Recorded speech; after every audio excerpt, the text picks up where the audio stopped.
इस वक्त मौजूद हूँ बैरसिया के माँ हरसिद्धि नगर में। ये घर आप जो मेरे पीछे देख रहे हैं, ये सौरभ राजवेद उर्फ मोहम्मद सलीम का है, जिसको हाल ही में मध्य प्रदेश एटीएस ने गिरफ्तार किया है। मोहम्मद सलीम को हिज्ब उर तहरीर के इंडिया के मुखिया बताया जा रहा है। आज हम इस घर में आए हैं और उनके पेरेंट्स से भी बात करेंगे, क्योंकि वो यहाँ पर मौजूद हैं, उनकी माताजी से और उनके पिताजी से, और जानेंगे कि आखिर कैसे सौरभ राजवेद मोहम्मद सलीम बन गया। बहुत समझाया भैया मैंने उसको, इन्होंने बहुत समझाया, मैंने बहुत समझाया, नहीं माना। कह माँ आप कुरान पढ़ो, ये पढ़ो। मैंने कुरान भी पढ़ी तो उसमें मैंने लिखा तुम दाढ़ी बढ़ाई, इसमें कुरान में दाढ़ी नहीं है। तो कह है, मैंने कहा देख तू पढ़ लाइन, मैंने हेडलाइन लगाई, उसको बताई। मैंने कहा मोहम्मद ने दाढ़ी इसलिए बनाई कि जंगलों में छुप छुप फिरते थे तो उनकी दाढ़ी बढ़ जाती, साधन नहीं थे तो बढ़ गई। तुम लोगों के सब साधन है, पर तुम क्यों कहते। मैंने कमाल उसको देखो जो राष्ट्रपति तो ये क्या बता ये, हाँ इन लोगों को उदाहरण में मैंने दिए कि मैंने ये लोग सब पढ़े लेकिन इनकी दाढ़ी नहीं, तू क्यों पढ़ कर रहा है, तब पढ़ रहा है। सब प्रकार से बहुत समझाया, फिर विरोध करने लगा। फिर मैंने कहा क्या ज्यादा समझाऊंगी तो इसकी गतिविधियां मुझे मालूम नहीं पड़ेंगी, ये हमसे दूर होता चला जाएगा। फिर मैंने उसको देखती रहती थी गतिविधियां, थोड़ा बहुत एक आध बोल देती थी, बस चुप रहती थी। ये जरूर उससे बहस बहुत करते थे क्योंकि इन्हें पसंद नहीं था कि सब चीजें बहुत बहस करते थे, पर मैं उससे कहती पापा बहस मत कर, मानता था, बहुत आज्ञाकारी था। कब से हिज्ब उत तहरीर के जिस सरगना को प्रमुख बताया जा रहा है उसका नाम मोहम्मद सलीम है, लेकिन असल नाम सौरभ राजवेद है। आज हम मौजूद हैं उन्हीं के घर पर और उनके पिता अशोक राजवेद जी से बात करने आए हैं। सर, मैं आपकी इस बात से इत्तेफाक नहीं रखता कि वो सरगना था जी। उसको कलाम नाम के प्रोफेसर जो टीआईटी में 7 प्रोफेसर थे, उसने इस तरफ जाकिर नाइक के लिटरेचर और प्रभाव से उसको टर्न किया धीरे धीरे, और इस मुकाम पर पहुंचाया कि उसको 2-3 साल में माइंड वॉश करके उसे सलीम बना दिया गया जी। शुरुआत कब हुई, कैसे वो संपर्क में आए उनके?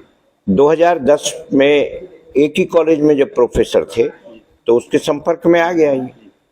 किस तरह से, जब एक्टिविटी आपको कब पता चली कि ये मुझे लगभग 2-2.5 साल बाद पता लगा। मुझसे झूठ बोलता रहा वो, ये कह करके कि मैं सत्य की खोज कर रहा हूँ और मैं ध्यान करता हूँ। तो मुझे दोनों बातों से कोई आपत्ति नहीं थी। ध्यान कंसंट्रेशन के लिए एलोन होना जरूरी है, तो दरवाजा बंद करके करते थे। किस साल में वो यहाँ से भोपाल पहुंचे, टीआईटी ज्वाइन किया था? नहीं, हम साथ ही रहते थे भोपाल में। अच्छा। लांबा खेड़े पे शारदा नगर में मेरा सत्यायन नाम का बंगला है था, और वहाँ पर हम लोग रहते थे।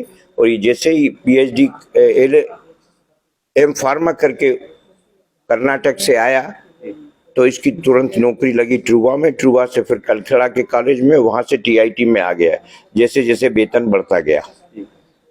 जब आपको पता चला कि ये इस्लाम की तरफ झुकाव है, फिर आपने समझाने की कोशिश की होगी।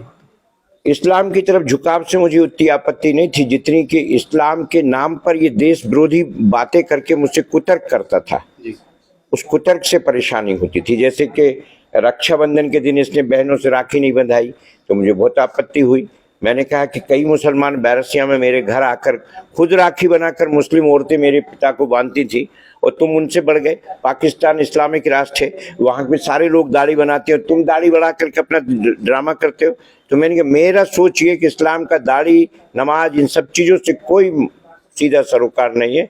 इस्लाम सिर्फ ये कहता है ईश्वर को मान करके बुराई से बचो।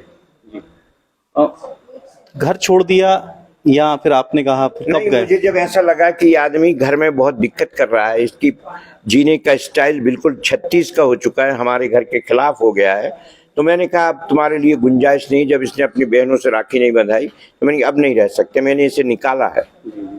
कौन से साल में घर छोड़ा? 2014 में मैंने इसे अगस्त के महीने में 30 अगस्त को घर से निकाला है। शादी कौन से साल में हुई थी? 2009 में इसका विवाह हुआ था। मानसी अग्रवाल बुरहानपुर के रहने वाले हैं वो, उनकी बेटी से हुआ था। उन्होंने भी इस्लाम कबूल कर लिया? नहीं किया उन्होंने। वो उनका बेटा दिव्यांग है, वो भी बहुत परेशान हुए। उनकी तरफ से भी कोई, मैं नहीं समझता, प्रोत्साहन मिला है। इसके पीछे भोपाल में एक गैंग काम कर रहा था, जाकिर नाइक और भी लोग जो थे, जिनमें सौरभ के साथ 7-8 लोग कन्वर्ट हुए थे, उनके फ़ोन नंबर भी मैंने पुलिस को दिए थे जिस दिन इसको निकाला था घर से, कि ये सब हो रहा है, आपसे बने तो रोको आप। यहाँ ये जाकिर नायक वाले लोग जो हैं इस तरह से लोगों को गुमराह कर रहे हैं और देश के खिलाफ बगावत करने को उकसाते हैं। इस्लाम प्रचार करना कोई बुरा नहीं है, अपनी दुकान की अच्छाइयों को आप सबको बता सकते हैं, लेकिन आप झूठ बोलकर दूसरे की दुकान को बुरा कहें और उसी के घर के पास रहें, ये तो ठीक नहीं ना। ये मैं कहता हूँ। हमें जानकारी मिली इन्होंने अपने भांजे को भी कन्वर्ट किया, ये सही है? नहीं, उस पर इफेक्ट था और वो मध्य प्रदेश शासन का जो कानून बन गया उसके बाद वो फिर आगे नहीं बढ़ पाया। अच्छा। और भी जो आपके रिलेटिव्स हैं वो क्या इनके संपर्क में रहे हैं? कोई नहीं, जब मैं ही संपर्क में नहीं हूँ तो कोई संपर्क में नहीं। जी जी। अभी क्या कहना है, क्योंकि एक बात ये भी आ रही है कि उनको आप चाहते हैं कि वो अपना धर्म में वापस आ जाएं। धर्म में वापस नहीं आता, वो एक जो गंदा सोच है वो खत्म होना चाहिए। कपड़े लिबास से थोड़ी धर्म होता है, धर्म होता है मन को शुद्धि करने का एक कार्यक्रम होता है धर्म का।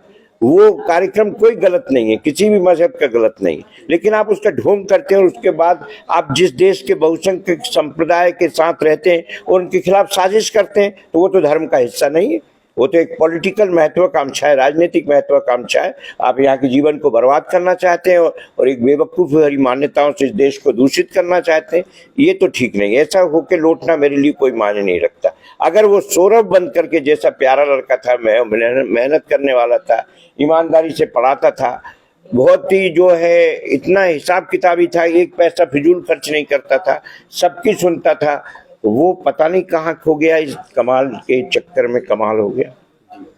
ठीक, तो ये थे सौरभ राजवेद के पिता, जो चाहते हैं कि यदि वो सौरभ बनकर घर वापस आना चाहता है तो उसका स्वागत है, अन्यथा वो जिस दुनिया में रहे।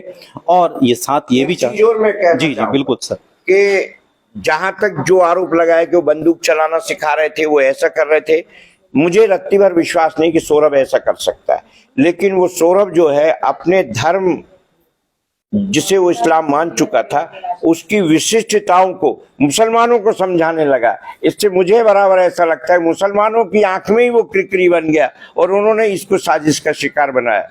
क्योंकि 2-3 साल पहले मुझे उसने कहा था कि इतना सब करने के बाद भी मुझे मुसलमान विश्वसनीय नहीं मानते क्योंकि मैं कन्वर्टेड हूँ। उस समय क्या वापस आने के लिए उसने कहा था कि मैं वापस आना चाहता हूँ पिताजी? नहीं, कभी नहीं कहा। मैंने भी नहीं कहा। मैंने इसलिए नहीं कहा कि इस्लाम बुरा नहीं है, इस्लाम का जो रूप तुम दुनिया में दिखा रहे हो वो खराब है। लेकिन सर इस तरह से तो अगर हम ये उसको बुरा भी नहीं मानते और वापस भी चाहते तो ये कंफ्यूजन तो कोई कंफ्यूजन नहीं है। मैं आपसे प्यार करता हूँ ये तो इस्लाम कहता है, मैं ईश्वर को मान करके बुराई से डरता हूँ ये इस्लाम कहता है। इस्लाम दाढ़ी मुल्ला मस्जिद नमाज की कोई बात नहीं करता, ये सब बाद में जोड़ा गया है सत्ता के लिए। जिसने कुरान का या मोहम्मद को रियलिटी में पढ़ा है, जो मोहम्मद ने कहा है वो मोहम्मद का कुरान है ही नहीं, ये सब नाटक है। ओरिजिनल कुरान तो जला दिया गया था।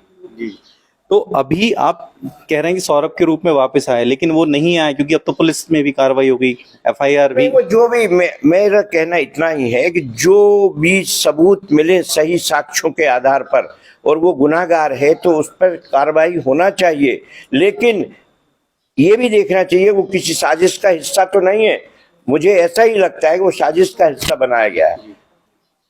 सर पेशी पे बुलाएं, ऐसा पता चला 19 तारीख को आपको, तो आप जाएंगे? मुझे बुलाएंगे, जाऊंगा नहीं, मुझे कोई रुचि नहीं। अगर वो ये कहता है कि मैं सौरभ के रूप में वापस आ रहा हूँ तो आप उसका केस लड़ेंगे उनकी तरफ से उसको निकालने के लिए? वो कहते हैं आपके बेटे झूठे भी लोग सरकार लगाएगी उसके आरोप जो है नहीं उस पर, तो उसके लिए भी हम उसको सहयोग देंगे। जब हम दूसरों को देते हैं तो उसको क्यों नहीं देंगे? सौरभ राजवेद के पिता अशोक राजवेद का कहना है कि यदि मेरे बेटे के खिलाफ षड्यंत्र हुआ है और उसके खिलाफ झूठे आरोप लगाए गए हैं तो भी वो उसके पक्ष में खड़े होंगे, लेकिन साथ ही वे ये भी चाहते हैं कि यदि वो घर आना चाहता है तो उसे सौरभ बनकर वापस आना पड़ेगा। भीम सिंह मीणा, ETV भारत, भोपाल।